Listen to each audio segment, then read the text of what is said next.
The search for 84-year-old Nancy Guthrie intensifies as the FBI doubles the reward for information leading to Guthrie's location or an arrest and conviction.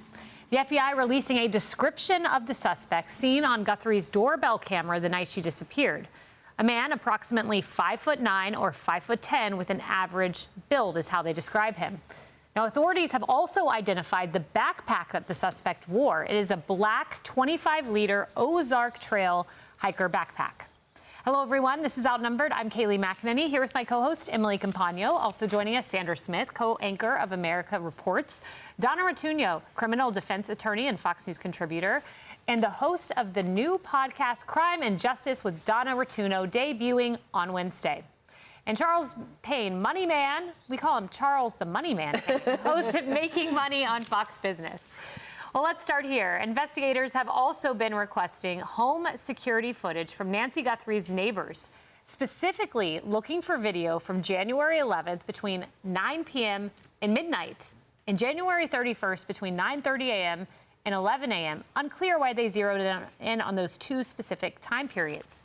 Meanwhile, TMZ founder Harvey Levin says that the individual who previously reached out to the network claiming to know the identity of the kidnapper and offering to share it in exchange for 1 Bitcoin, has reached out again to complain. This one has a different tone. What he's saying is, yeah, he doesn't feel he's been taken seriously. He feels he's been ignored because nothing was deposited into the Bitcoin account. We've been checking that all day. Nothing's been deposited. But he goes on to say that the reason he wants the Bitcoin is because he will become, the way he put it, he'd be labeled a national rat. And that on top of that, he fears a retaliation and that he needs to lay low, go underground, and he needs money to survive. There are some ominous things in this letter, but he ends it by saying this is his second and last attempt, but he says he's definitive here that he can lead authorities to the kidnapper, and he's very clear on that. Let's bring in Paul Morrow, retired NYPD inspector, attorney, Fox News contributor, and host of the weekly rap sheet on Fox Nation. Paul, I want to zero in on this backpack, which was previously identified by the media, but now we know it is definitively identified by the FBI as a black 25-liter Ozark Trail hiker pack. It is sold exclusively at Walmart. I have done a search of the Tucson area. In the greater Tucson area, there are 17 Walmarts there around Tucson. This seems like a big clue. Find out if he bought this in Tucson. Look at those 17 Walmarts. Yeah, absolutely, Kayleigh. And I can tell you from having dealt with Walmart, they have a very, very professionalized security apparatus in place that's actually nationwide. So I'm sure that they can cut through a lot of the white noise of that to get to the purchase history of that particular item pretty exactly. That said, you got to hope a credit card was used in the instance that is in play here, because obviously if that's the case, you got a real pointer, and then you can drill down on who those people are that had a purchase history with this thing relatively recently, and you can explore those leads. The problem becomes if they paid cash and if it was a while ago. According to my sourcing, there are varying protocols among the different stores as to how long they retain video. And as a result, some of them are 30, 60, 90, 120 days. It varies, and it overwrites the video. So as a result, what you need, if it's a cash purchase, is to be able to get this person on video and hope it was recent enough that the video still exists and you can see it. But undoubtedly, narrowing it just to one store, however big it is, Walmart being very big, it's a very, very big clue here. And I would argue maybe the best clue they have right now, at least that I'm aware of, outside of that video we've all seen at the house. Donna. Well, speaking of narrowing things down, we've now heard the fact that we have a height sort of parameter here between the 5'9" and 5'11" that they believe this perpetrator is between those heights. So how does that help law enforcement weed through some of these tips that are coming in? Because we've heard, especially since that video was released, there have been so many people who've come forward with tips to the FBI. Right. So, you know, we've been talking about this on the weekly wrap, you, me, and Josh. And, you know, I think the key here is that how definitive they've been here about the height, because very often you get a pretty good height estimation up front with your sort of first blush crime scene analysis or video analysis. They use these ratios and things like that, and you can get a pretty good range. But as we saw, they brought in a team to do some more detailed analysis using apparently lasers inside that tent that we saw go up and then disappear, and they didn't want the glare to interfere with that. And then they come out with a very, very definitive 5'9", 5'10". That's what this guy is. That tells you, obviously, as you go through things like the purchase history that we just described, if it is a woman who's 5'2", all right, well, you know, that's going to go to the bottom of the pile. And so that's part of the winnowing process that has to go on here, because you have to cast such a wide net. Yeah, and Emily, the 5'9", 5'10", that's about the average height of a male in the United States. So it doesn't necessarily narrow it down, but helpful nonetheless for screening footage at, let's say, Walmart. Look, anything definitive is helpful, even if it feels overwhelming statistically when you first hear it. Polly, I want to ask you something. So on the 5th of February, you asked the Bureau during a press conference, we heard you live, asking about genealogical testing and essentially whether the Bureau would be submitting the DNA for any type of testing, but you referenced genealogical, and the Bureau responded that right now the DNA aspect of the case is being handled by the Pima County Sheriff's Department, they said. But then they said, should we get to that point, yes, that would be an option for the FBI to assist. I'm wondering your thoughts on that question and that answer now that we've learned a little bit more about Pima County sending some things to be tested over there all the way to Florida and not Quantico.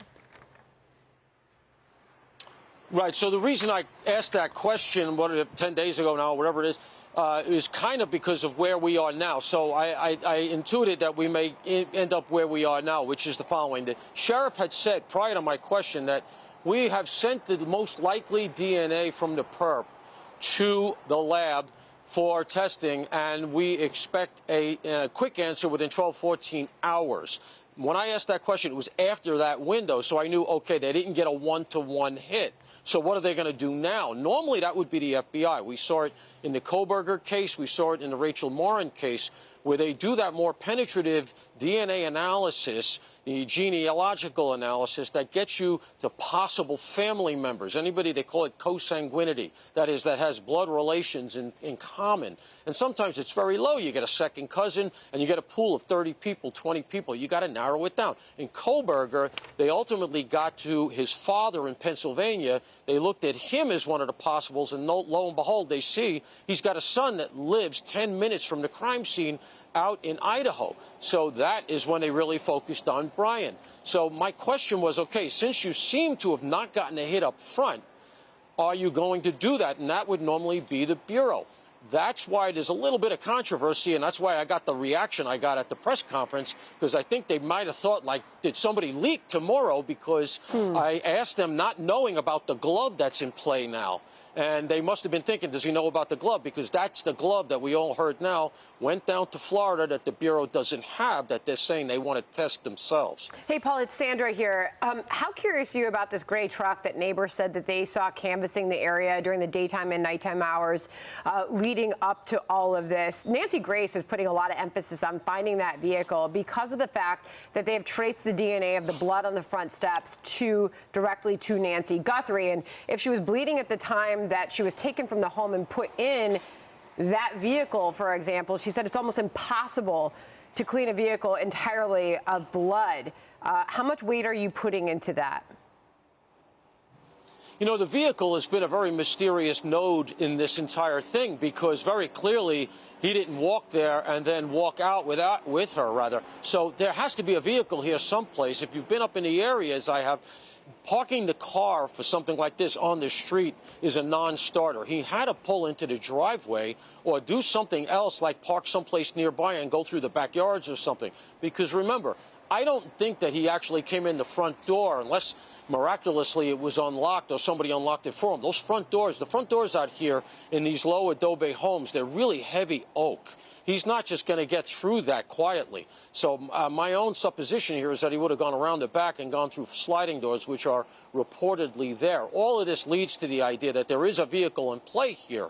And so if you can find that vehicle, yes, you're going to probably be able, using luminol and various other ways of looking at it with the phosphorescent lighting, you'll be able to pick out, okay, there was blood here, and then we can try to type it. The other thing with the vehicle, and this is a, shot in the dark, but let's remember something. Most Ring cameras, or the Nest camera in this case, operate off of batteries. And just because he pulled it off the wall doesn't mean it went dead. And I have not heard that they physically recovered the actual thing, the camera itself, which means it would have still been broadcasting. If he put it in the car, you might have gotten a look at the car if they can undo that code. You might even get audio of him talking or something, or whatever happened in terms of, what you could hear. So it only would be limited by when it goes out of range of the Wi-Fi. The limiting principle there is not the camera, it's the strength of the Wi-Fi signal. And it's usually 100, 150 feet. So all of this goes to the idea of, can we find that car? Are there tire tracks? Did you pick something up nearby on a camera? And that's what you're hoping for relative to a vehicle.